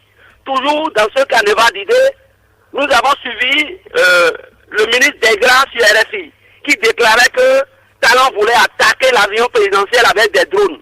Mais lorsque les Américains ont facturé des drones à l'État congolais malgré la présence des diamants dans leur pays, ils ont été incapables de payer. Mais si tel est que Talon a autant de milliards, pourquoi ne pas revoir la forme et le fond de ce dossier afin de lui permettre d'investir dans son pays? Je vous remercie pour ce dimanche. Merci. Nous allons prendre le cinquième auditeur présent. Bonjour, votre nom s'il vous plaît. Bonjour. Bonjour. Victorien Konoko, depuis à votre Cotonou. Vous êtes en direct. Monsieur l'invité, bonjour. Bonjour, monsieur Konoko. Entre nous, vous êtes excellent. Sincèrement. Je vous remercie. Vous ne prenez même pas partie. Ça, c'est les Béninois dont le peuple a besoin. Vous faites partie des meilleurs Béninois dont le peuple a besoin. C'est sincère. Je vous continuez remercie. comme ça, un jour, vous serez le président du Bénin. Ça me touche Ma beaucoup. première question, s'il arrivait que Talon gagnait le procès, présumé tentative d'assassinat, si Talon gagnait, est-ce que le budget de l'État béninois peut les dédommager, lui et les autres? Deuxième question, le Bénin, est-ce que aujourd'hui, là où le Bénin, est-ce que le Bénin a besoin de ça? La vallée de l'Ouémé est là. On ne cherche pas à développer la vallée de l'Ouémé. On est là à dire aux choses. Est-ce qu'aujourd'hui, le Bénin a besoin de ça? Troisième question pour finir. Comment vous voyez la gestion de la municipalité de Cotonou? Prenez votre voiture, parcourez tout Cotonou, des trous partout où la Cotonou n'est même pas éclairée. Vous tombez dans des trous, des gens meurent chaque jour. Et nous crions, la mairie ne veut pas nous entendre. Je veux que vous vous prononcez tel que vous êtes en train de vous prononcer. Nous sommes très contents de vous. Bonne journée. Merci à vous. Nous allons prendre très rapidement le sixième auditeur. On n'est vraiment pris par le temps ce matin. Oui, vous êtes en direct. Bonjour, Vidal. Bonjour. On m'appelle Jano Sousamino depuis Bénin. Allez-y, monsieur Sousamino. Ok, je dis merci à votre invité. Ok, s'il vous plaît, monsieur. Oui. Vous voyez, aujourd'hui, nous, Béninois, nous aimerions savoir, connaître les députés et les avocats, de monsieur Talon. Mais si défendez votre pays comme ça, c'est pas de l'argent avec, c'est pas avec de l'argent qu'on défend un pays. Mais si, de votre point de vue, nous vous soutenons. Maintenant, monsieur le commissaire central de Cotonou et monsieur Philippe Bouléon, est-ce que c'est lui le juge? Parce qu'il vient à la télé nous montrer les médicaments, nous indiquer comment ça s'est passé. C'est pas sérieux. Vous avez vu la justice française, ils ont demandé la preuve. Le Bénin n'a qu'à envoyer cette preuve. Sincèrement, nous sommes fiers de la justice française. Justice béninoise, faites votre travail. Nous, Béninois, on est à l'écoute. On vous attend. Les avocats de M. Talon. Merci, M. Sousamino. On vous a bien compris. On vous a bien compris. Il faut forcer pour prendre un 7e auditeur. Vous êtes en direct. Votre nom, s'il vous plaît. Auditeur, vous êtes en direct. Votre nom. Oui. Vous êtes en direct. On vous écoute. Allô? Oui, présentez-vous, s'il vous plaît. Apparemment, l'auditeur. Oui, vous êtes en direct, monsieur. Oui, bonjour, monsieur Amassé. Bonjour. Comment vous allez? Ça va bien, merci. Apparemment, ça ne passe pas. L'auditeur semble ne pas nous entendre. Nous allons alors essayer la seconde ligne. Allô? Oui, votre nom, s'il vous plaît. Je vous écoute. Bonjour, monsieur Vigilant Amassé. Bonjour. Oui, Alexis Signanson, depuis Porte-Novo. Alexis Signanson. Allez-y, monsieur Signanson. Je vous remercie vraiment l'invité de ce matin. Il a été très excellent. Et puis, je voudrais lui dire de continuer comme ça. Merci beaucoup. Il pourra diriger ce Bénin. Merci beaucoup, monsieur. monsieur. Je voudrais poser la question de savoir. Depuis que le docteur Yaéboni est venu, quelqu'un avait dit qu'il a un gouvernement ventilateur. Comment vous voyez? Vous avez dit alors que on a présenté les preuves à la télé et aux médias. Vous ne voyez pas que le gouvernement du Bénin précipite les choses et qu'il met toujours la charrue devant les bœufs? Vous ne voyez pas comme ça? Nous constatons que le développement n'est pas décollé. Si nous prenons le cas de Tribune à gaz, nous souffrons de l'énergie présentement au Bénin, alors que nous avons dit en 2 ans, on devait avoir le Tribune à gaz. Comment vous voyez comment le Bénin est? C'est ce que vous avez déjà dit beaucoup de choses, mais dites quelque chose pour nous apaiser. Que pouvons-nous faire pour que le Bénin puisse vraiment décoller? Bonne journée à vous. Merci beaucoup. Bonne journée. Nous allons prendre le 8e et dernier auditeur à présent. Auditeur, vous êtes en direct. Votre nom, s'il vous plaît. Oui, bonjour, monsieur Vigile. Bonjour. Comment vous allez? Ça va bien, merci. Oui, je remercie ton invité.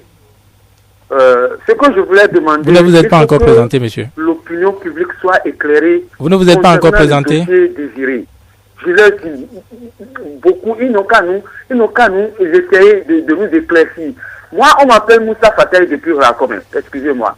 Donc, je voulais que ce dossier soit éclairci pour que l'opinion publique, pour que la société, pour que les Béninois sachent bien ce qui se passe pour ce dossier. Merci, monsieur Vigile. À bientôt. Merci, à bientôt. Nous allons à présent revenir donc dans ce studio et donner réponse à ces différentes préoccupations, monsieur Nouroudine Sakassale.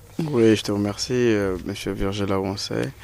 Alors, je vois que les questions, il y a eu un flot de questions. Ils étaient beaucoup plus intéressés par l'affaire de présumée tentative d'empoisonnement. Comme d'habitude au Bénin. Et ce que je peux comprendre, parce que ça touche au cœur même du pouvoir politique béninois, parce que bon, ben, s'il y avait eu une instabilité, ça aurait pu entraîner des catastrophes incommensurables.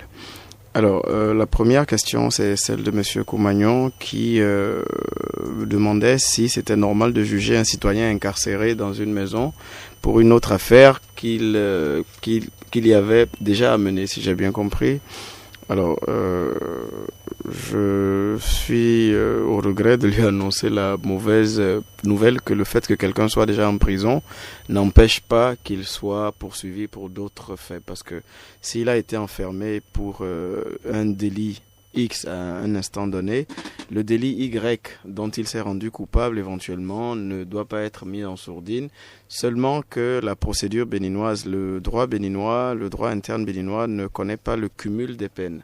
C'est-à-dire que si par exemple le premier délit Oui, allez-y. Si le premier délit, d'accord, si le premier délit est puni de 5 ans d'emprisonnement et que le deuxième est puni de 10 ans, on ne va pas faire 5 plus 10, même s'il est reconnu coupable des deux. On va essayer de trouver la peine la plus raisonnable et la plus conséquente pour le punir.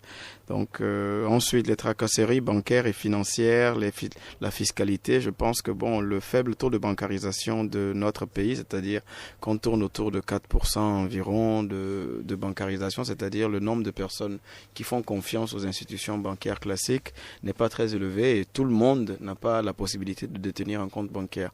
Donc à côté de ce circuit classique des banques, il y a une grosse partie qui circule dans l'informel, donc ce qui réduit les capacités de financement des banques, ce qui réduit les possibilités de financement auprès des entreprises, les possibilités de crédit. C'est ce qui explique aujourd'hui que plutôt quand vous faites un crédit à 3-4%, le risque élevé d'insolvabilité du prêteur, de l'emprunteur plutôt, amène à élever le taux d'intérêt à 7, 8, 9, 10, des fois 15%.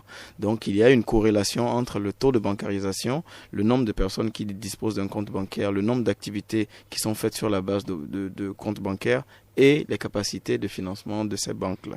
Trop de banques commerciales, d'ailleurs, et peu de banques de développement. On n'a pas de banque de développement du tout au Bénin, on n'a que des banques commerciales. La seule banque de développement qu'il y avait, je pense qu'elle est en agonie, c'est African Investment Bank. Un problème. Voilà, elle est... C'est un problème qu'on n'ait pas de banque de développement. Oui, c'est un problème qu'on n'ait pas de banque de développement. Mais la banque de développement fait appel à des politiques publiques de développement. Donc, ce n'est pas forcément qu'elle soit localisée au Bénin. Nous avons une banque de développement, la BOAD qui nous accompagne, nous avons la BIDC qui nous accompagne, nous avons la BAD aussi qui nous accompagne. Donc, je pense que le fait qu'il n'y en ait pas au Bénin, ce n'est pas un drame en tant que tel. Mais on n'a pas de banque de financement. C'est à différencier des banques de développement. La banque de développement, c'est à une échelle beaucoup plus grande. On n'a pas de banque de financement parce que les opérations que nous faisons ici sont en majorité des opérations commerciales. On va déposer son argent à la banque, on le retire, on emprunte. Donc, on ne vient pas soumettre des projets vraiment structurés aux banques pour qu'elles les financent. Les banques ne nous disent pas, voilà la meilleure manière dont le projet doit être financé, voilà la structuration qu'on vous propose. Donc, c'est ce qui c'est la carence que nous avons aujourd'hui, c'est le manque de banques d'investissement et de financement en interne. J'espère que ça va trouver solution avec l'engouement que les gens ont pour les activités économiques.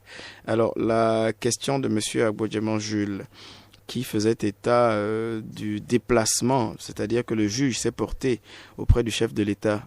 C'est ce qui se dit dans la presse. Je ne sais pas si c'est établi. C'est établi, c'est cela. D'accord. Donc, le juge se déplace. En fait, il faut dire que la Constitution prévoit déjà que le chef de l'État, vu que c'est une institution, il y a une certaine immunité. C'est-à-dire qu'il ne peut être jugé pour des actes dont il se serait rendu coupable que par la Haute Cour de justice. Maintenant, dans la présumée tentative d'empoisonnement, on ne peut pas dire qu'il est le principal accusé. On ne peut pas dire qu'il est le principal mis en cause. Donc, au mieux, je dirais qu'il a été entendu en tant que témoin ou témoin assisté. C'est-à-dire que le juge s'est porté vers lui pour lui poser des questions. C'est vrai que la solennité de la fonction judiciaire devrait amener le chef de l'État à se porter vers le juge plutôt que le juge à se porter vers le chef de l'État, parce que ça pose un réel problème d'indépendance du juge. Normalement, c'est au juge que les gens viennent, que le justiciable vient. Ce n'est pas au juge de se déplacer. Le juge, il reste dans sa cour, il reste dans son tribunal, il reste dans son cabinet, et c'est vers lui que viennent les individus et les citoyens. Donc, éthiquement, ça pose le problème de l'indépendance de la justice béninoise. Et je dis, c'est tous ces éléments-là qui, mis ensemble, peuvent constituer un problème pour nous quand on veut vanter l'équitabilité et la réalité de la justice béninoise. Parce que avoir un appareil judiciaire n'est pas synonyme d'avoir une justice au sens équitable et indépendant et impartial du terme. C'est pas parce que nous avons des procureurs, des juges, des magistrats que la justice fonctionne normalement. C'est approuvé. L'équitabilité de la justice béninoise reste approuvé, c'est-à-dire que nous, les citoyens, nous avons besoin qu'ils nous rassurent que nous pouvons leur faire confiance les yeux fermés, qu'il n'y aura pas de subjectivité dans ce sens. Donc le fait que le juge se déplace vers le chef de l'État, ça porte quand même un coup à l'indépendance de la fonction judiciaire. Ensuite, il a cherché à savoir la force probante des propos du commissaire central de police et du procureur de la République. Alors, bien qu'étant des officiers de police judiciaire, c'est-à-dire des fonctionnaires de l'État, leur parole n'est pas parole d'évangile. Leur parole n'est pas parole d'évangile. Tout ce qu'ils disent doivent être prouvés. Donc ils peuvent dire ce qu'ils veulent, ils peuvent avancer les allégations. Parce que pour le moment, nous ne sommes qu'au stade des allégations. Nous n'avons aucun fait établi au sens juridique du terme. Quand on parle de fait, ça veut dire que si je vous accuse aujourd'hui d'avoir volé mon pain, ça veut dire que vous n'avez pas contesté que vous l'avez volé et qu'il y a les preuves que vous l'avez volé. C'est en ce sens qu'on peut parler de fait. Pour le moment, nous ne sommes que dans des présomptions et dans des allégations. Les personnes qui ont parlé de la présumée tentative d'empoisonnement, l'ont dit sans en apporter les preuves pour le moment. Nous n'avons pas les preuves. La justice béninoise, pour le moment, de ce qu'il en est, n'a pas encore présenté les preuves de cette présumée tentative d'empoisonnement. Donc nous ne sommes qu'au stade des allégations. On ne peut pas en tenir compte pour le moment pour lancer une procédure et croire en de véritables chances de succès de cette procédure-là une fois lancée. Ensuite, le droit refuse-t-il aux juges de faire des conférences de presse? Il faut dire qu'en général, les hommes de droit, en tout cas le monde juridique et judiciaire que moi j'ai fréquenté, n'est pas très friand de la télévision. Il n'est pas très friand des médias. Le procureur de la République, quand il vient, puisqu'il représente la partie publique, puisqu'il représente l'État, puisqu'il représente le commun des mortels, la population, quand il vient s'exprimer sur une affaire en cours, il prend le soin de donner le moins de détails parce que trop de détails nuit à la manifestation de la vérité. Si on donne trop de détails sur une affaire, ça peut entraîner des capacités d'esquive et de camouflage de certaines preuves. Donc, pour ce qu'on appelle en droit la manifestation de la vérité, il est mieux que la communication par médias soit le moins détaillé possible. Mais sur certaines affaires, on voit quand même, notamment en France et d'autres pays de l'Occident, de ces gens de sortie, mais au Bénin, on n'en voit jamais, ou presque. Le juge, normalement, n'a pas à sortir se prononcer. C'est assez rare. Le juge, en fait, lui, il est censé juger en son intime conviction. C'est le procureur de la République parce qu'il est investi d'une mission de service public. C'est-à-dire que lui, il représente l'accusation. Donc, c'est lui qui vient, par exemple, dire quels sont les griefs qui sont reprochés à la personne et quel est le sens, c'est-à-dire quelle est la suite prévisible de l'action publique. Le procureur ne vient pas pour donner les détails de l'affaire, surtout quand l'affaire est pendante devant un tribunal. C'est une faute professionnelle que de venir donner des détails et des pièces à conviction d'une affaire qui est supposée être pendante devant un tribunal. Alors, la question de M. Hubert Toniveau, qui s'inquiétait de savoir si le Bénin avait besoin de politique, d'économique, de banquiers à sa tête, je lui dirais que le Bénin a besoin de tout le monde. Il préconise maintenant cette nouvelle race des spécialistes en développement. Des spécialistes en développement, le Bénin a besoin de tout le monde. Le Bénin a besoin de ses menuisiers, le Bénin a besoin de... Parce que l'un ne peut pas faire le travail de l'autre. Aujourd'hui, vous êtes un spécialiste de la communication audio, vous êtes un spécialiste de la radio, mais je ne pense pas que vous puissiez négocier le kilogramme de riz mieux que ma tante à Parakou. Je ne pense pas que vous puissiez mieux raboter le canapé de chez moi mieux que mon menuisier qui est à Glanganda à côté. Donc je pense que chacun son métier et je pense que c'est seulement par une synergie sérieuse et concrète que le Bénin pourra aller de l'avant. Il faut éviter de stigmatiser les uns au profit des autres, d'écarter les uns au profit des autres. Et je pense que le Bénin se portera mieux comme ça. Très rapidement, les autres questions à présent. Alors, quitte des banques commerciales. Les banques commerciales, je l'avais déjà évoqué. Nous avons un faible taux de bancarisation. Donc, ça explique le faible taux de crédit, le faible taux d'investissement. Le Trésor et la fiabilité. Le Trésor, c'est une administration publique. La fiabilité, c'est évidemment soumis à l'appréciation que nous en faisons. Nous sommes plus ou moins gangrénés par la corruption, même s'il y a eu des marches vertes qui ont été faites dans ce sens. Et je pense que le Trésor, il peut penser ses mots en étant un peu plus sérieux dans le choix de ses dirigeants, dans le choix de ses administrations et autres. Donc, le lotissement à Djefa, je ne suis pas spécialiste du droit foncier. mais la question portait plus sur l'implication du maire, le dans la politique de lotissement. Qui a suspendu, je crois, un chef de village oui. qui était impliqué dans cette affaire de lotissement. Est-ce que le maire a pouvoir, je crois, c'est sa question, a pouvoir pour suspendre un chef de village de cette manière? Alors, je pense que le flou qu'il y a autour des textes sur la décentralisation dans notre pays permet tout et rien à la fois. Normalement, je ne sais pas si c'est des attributions d'un maire, c'est-à-dire à la tête d'un conseil municipal, de suspendre un chef de village qui lui aussi est une autorité élue. C'est-à-dire conflit de légitimité.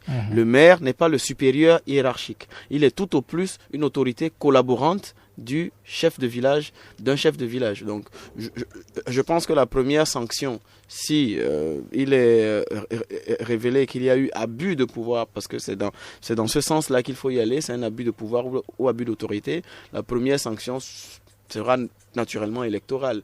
Il aura maille à partir avec ses électeurs, avec les électeurs de cet arrondissement ou de ce village en particulier. Le cas du député en prison, le député Vaudonneau est plusieurs fois revenu. Le cas du député Vaudonneau, je pense que l'affaire est pendante devant les tribunaux. Donc, moi qui demande au procureur de ne pas trop s'épandre sur les détails d'une certaine affaire, je ne peux pas non plus discuter sur le fond d'une affaire. Mais ce que je peux dire, c'est que... Je crois que l'esprit de la question, c'est le député qui est en prison depuis une affaire sans suite, justement. Oui, c'est le problème ici, c'est que on peut se retrouver déposé dans une prison ou dans un milieu carcéral sans procédure judiciaire qui suive son cours. C'est ce qui, encore une fois, porte un coup à notre crédibilité judiciaire au Bénin. Et il se fait que par coïncidence hasardeuse, ce député était stigmatisé comme un gros financier d'un certain parti, le parti de M. Serhuito Lazare, d'un gros financier, et qu'il fallait d'une certaine façon couper les vannes financières en inquiétant d'une certaine façon ces valeureux mécènes politiques qui s'étaient affublés du titre de député. Alors, sur Maître Ngwedji et la tentative d'empoisonnement, je veux bien inscrire sa démarche dans un sens humaniste. Tout comme moi, j'ai dit que, humainement, je ne peux pas souhaiter au chef de l'État qu'il disparaisse parce que je veux qu'il soit là, avec sa famille et avec ses enfants au Bénin, avec les enfants béninois, pour se rendre comptable et compte de la gestion, de l'incidence de sa gestion pendant les 10 ans. Donc je dirais que la visite du président Ngwedji au chef de l'État dans ce sens, je voudrais bien la mettre dans le sens d'un humanisme poussé. Tout ce qui peut être dit après par la suite sur les intentions de M. Ngwedji et autres, ce sont des questions sur lesquelles je ne voudrais pas m'appesantir parce que je ne suis pas dans le secret des dieux. Je crois que nous sommes presque au thème des questions. Il y a les questions des drones et les propos du ministre de l'Intérieur. Rapidement. Pour en modeste connaissance des équipements militaires, je pense que les drones sont un apanage de certaines puissances militaires seulement. Ils sont commandés d'un à ma connaissance, ça ne peut être livré qu'à des forces militaires. Donc, je serais très heureux que le ministre de l'Intérieur nous apporte la preuve que M. Patrice Talon a une surface militaire ou a une légitimité militaire pour contracter avec des entreprises spatiales, aérospatiales américaines ou autres, russes ou israéliennes, qui ont aujourd'hui la technologie, la maîtrise de la technologie par rapport aux drones. Et si la preuve est apportée, je pense que ces drones-là pourront être mis à contribution pour aider le peuple frère du Mali pour repérer certaines zones. Monsieur Nouroudine Sakassali, nous sommes au thème de cette émission. Bon, je vous remercie, c'est moi qui vous remercie de m'avoir invité. Parce que la radio, pour moi, la télé comme la radio, ce sont des instants solennels où on peut, en étant enfermé dans une pièce, s'adresser à des centaines, des milliers de personnes. C'est l'équivalent d'un petit meeting. C'est l'équivalent d'un meeting, à la différence qu'on n'est pas entouré de ces personnes-là. Donc, je vous remercie particulièrement de m'avoir invité. Je remercie tous les intervenants et tous les auditeurs qui ont pris le temps de nous écouter en ce dimanche matin. Surtout que je sais que les dimanches matins sont souvent réservés pour des activités religieuses ici, le repos en famille. Donc, merci de nous avoir reçus chez vous. Et merci beaucoup à tous ceux qui m'ont souhaité de continuer dans ce sens.